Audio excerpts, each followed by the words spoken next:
नमस्कार, मी ऋतुजा गुरव. आपण पाहत आहात नव महाराष्ट्र 10. पाहूयात आजच्या काही ठळक घडामोडी.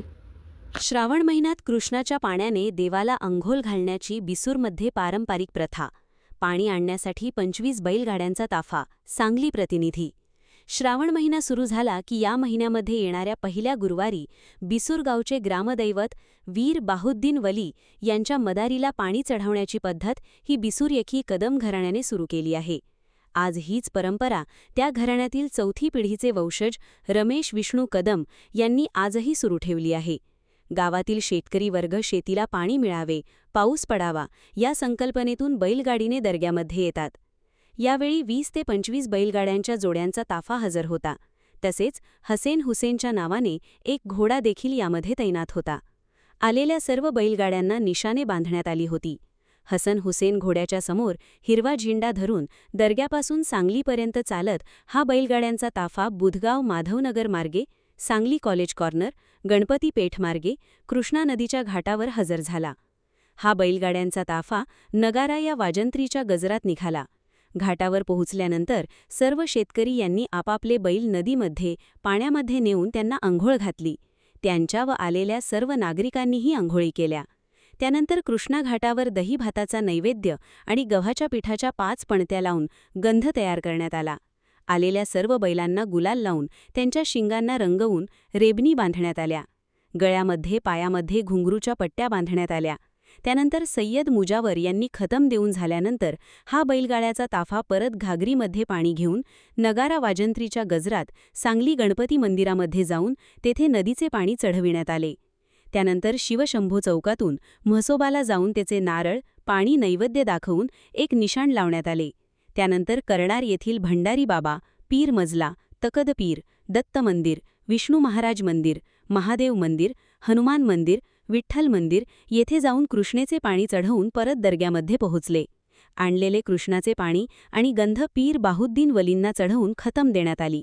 त्यानंतर गव्हाच्या खिरसा महाप्रसाद सर्वांना देऊन या कार्यक्रमाची सांगता करण्यात आली.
पाटील बिसूर.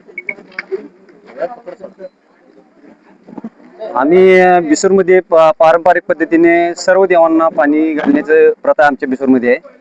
आणि सर्व आम्ही बैलवाले किंवा सर्व बांधव, बैलप्रेमी म्हणा, देवासाठी भक्तीने पाणी घालण्यासाठी सर्व ग्रामस्थ येतात प्रत्येक वर्षी. आणि ह्यातून उद्देश म्हणजे गावात पाऊस पडावा, म्हणजे आपल्या शेतीसाठी पावसाची गरज असते, त्यासाठी देवाला पाणी घालण्याची पारंपरिक पद्धतीची प्रथा आहे.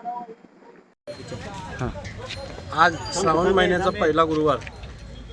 बिसूरमध्ये पूर्वीपासून परंपरा आहे की श्रावण महिन्यातल्या पहिल्या गुरुवारी दर्ग्यामध्ये व बिसूरच्या पंचकृषी जेवढे मंदिर आपले आहेत त्या मंदिरामध्ये सर्व पाणी घालायची प्रथा आहे. तर बिसूर गावातनं बैलगाडीनं आम्ही सांगलीमध्ये येऊन इथं कृष्णा नदीतले पाणी घेऊन आमच्या गावामधील ग्रामदेवत बिसूरमध्ये पीर बाऊद्दीन वली दर्गा व दत्त मंदिर, विठ्ठल मंदिर, बिरोबा मंदिर व बिसूरमधील बाकी सर्व मंदिरे या सर्व मंदिरांना पाणी घालण्यासाठी आज बिसूर गावामधून आम्ही सर्वजण इथं आलेलो आहे. किती वर्षापासूनची परंपरा आहे ही? हे पूर्वीपासून आहे.